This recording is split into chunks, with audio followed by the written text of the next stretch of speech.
Hello chess fans, this is Rick from Chess to Impress with a video on They Should Take Your Grandmaster title away from you. What is this about?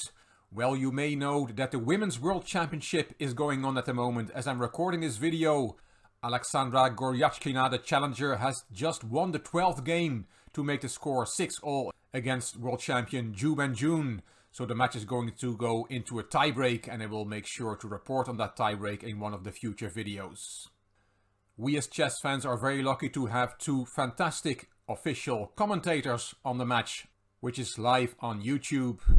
It is the English Grandmaster Nigel Short, who played for the World Championship himself in 1993 against Garry Kasparov. And he does the commentary together with Hou Yifan, former Women's World Champion and generally regarded as the second strongest female player of all time, behind Judith Polgar.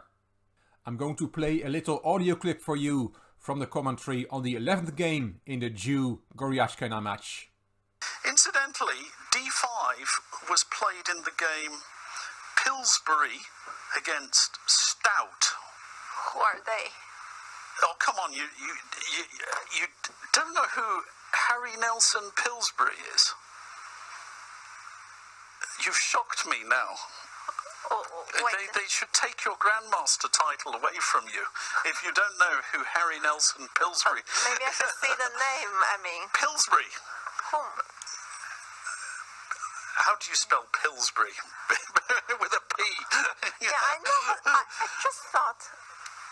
It was one of the great American players. He was the guy who won Hastings 1895, one of the greatest tournaments of all time. Okay, 1895, so, there's a reason I don't know this. One day later, Short came back to this comment and apparently the discussion on this topic continued over dinner between Short and Hou Yifan, and Short clarified that he was not serious. He does not really want Hou Yifan to lose her Grandmaster title, but I think he genuinely was shocked that Hou Yifan did not know who Harry Nelson Pillsbury is, and that she had never heard about the great Hastings 1895 tournament.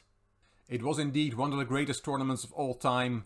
All the top players were there: World Champion Emanuel Lasker, his predecessor Wilhelm Steinitz, recent challengers for the world title Mikhail Chigorin, the patriarch of Russian chess, and Isidor Gunsberg, and also future challengers were there: Siegbert Tarrasch, Karl Schlechter and David Janowski. If you want to see these players in action, you can have a look at the playlist that I made as a countdown to the 2018 Carlsen-Caruana match for the World Championship. I did a 100-day countdown and covered all the World Championship matches. So you can have a look there and see these players in action. I'll put the link to the playlist in the description box underneath this video. And the Hastings 1895 tournament was indeed won by Harry Nelson Pillsbury. He became a celebrity in the United States and abroad by winning the tournament, finishing half a point ahead of Mikhail Chigorin and a full point ahead of world champion Emanuel Lasker. Unfortunately, Pillsbury never played for the world title. He died an untimely death at the age of 33 in 1906 because of syphilis, which was untreatable back then.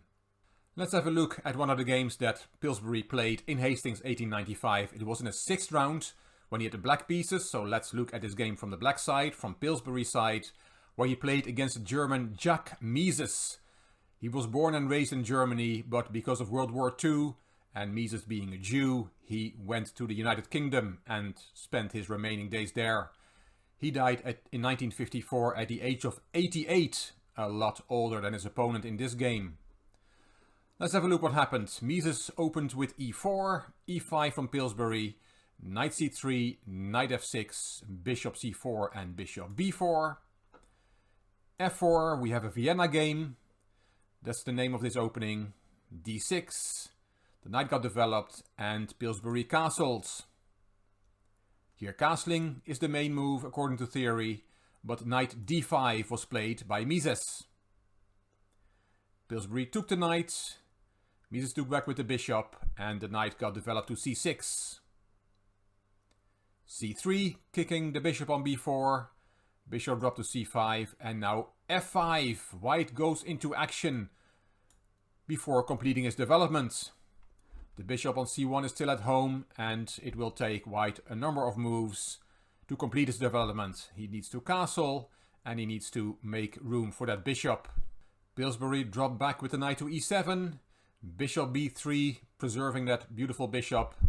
It's on a nice diagonal. And now d5. In 1895, they did know the rule of thumb to answer an action on the wing with a counter action in the center. And that's what Pillsbury played. Nice move, d6, d5. d4. Lots of tension there in the center. And because the king is in the center, black took on d4. Pillsbury sees the white king in the middle and is happy to open up lines. White keeps going forward, f6, and there's a point to that, as we'll see in a moment. The knight is attacked, Pillsbury took the pawn, and now the pawn protection around black's king is somewhat shattered. Knight takes d4, and Pillsbury took on e4, wanting to open more lines towards white's king. Black also now has 2 extra pawns. But here's the point of Mises' play. He played bishop h6, and that is a nice move. Attacking the rook on f8, and don't think you can save that rook with rook e8, because then there is a very nice shot from white.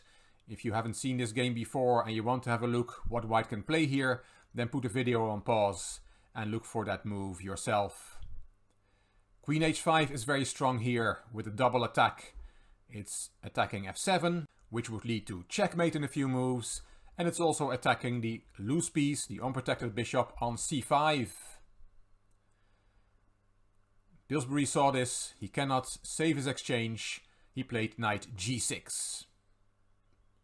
White took the material, took on f8, queen takes, and here white really should castle. If he castles, puts the king safe in the corner, then this game is in the balance. Black has 2 pawns for the exchange, and the fight is only just starting.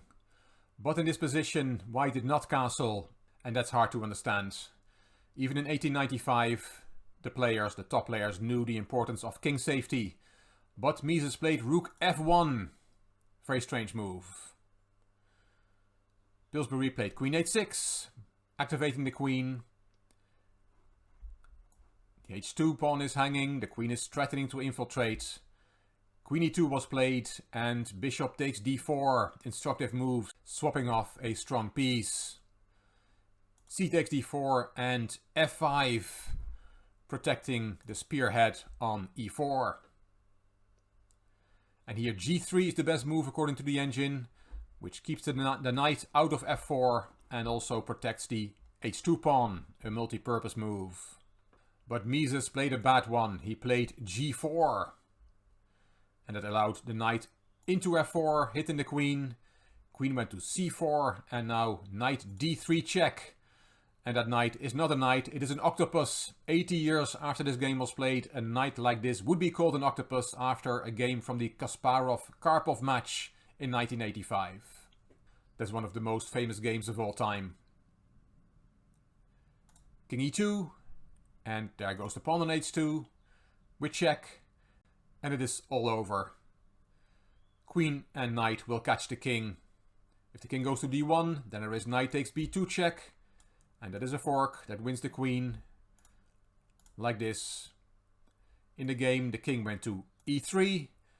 And then Pillsbury played the last move of the game. f5, f4 check. And here Mises resigned.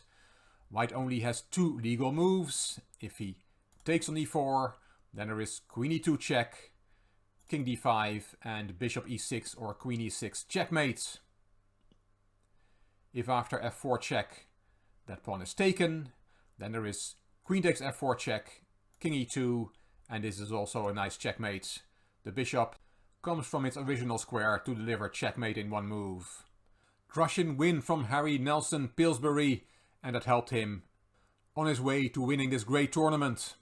So if you didn't know already, you now know who Harry Nelson Pillsbury is. You know about the tournament in Hastings 1895 and you have even seen a game from it. So you consider yourself better educated on the history of chess than Grandmaster and former Women's World Champion Hou Yifan. And this is a somewhat less important position, but still it is the position after the 30th move. from white in the game between myself with the white pieces against a chess to impress viewers with the black pieces. White is 2 pawns up, these 2 nice central pawns. It is black to move, some players have given up, others are battling on. You can take part in this game by putting the 30th move for black in the comment section underneath this video, and by doing so you will be in the raffle. At the end of the game I will raffle a chess book amongst the viewers who have taken part in this game. So I'm looking forward to seeing your suggestions in the comment section. And I hope you enjoyed this video. If you did, please give it a thumbs up, please subscribe to the Chess to Impress channel, and please leave a comment. I will read them all and I will reply to them all. If you like this video, then please share it on social media by clicking the share button on YouTube. You can find me on Instagram, on Twitter and on Facebook. This is Rick for Chess to Impress. Thank you for watching.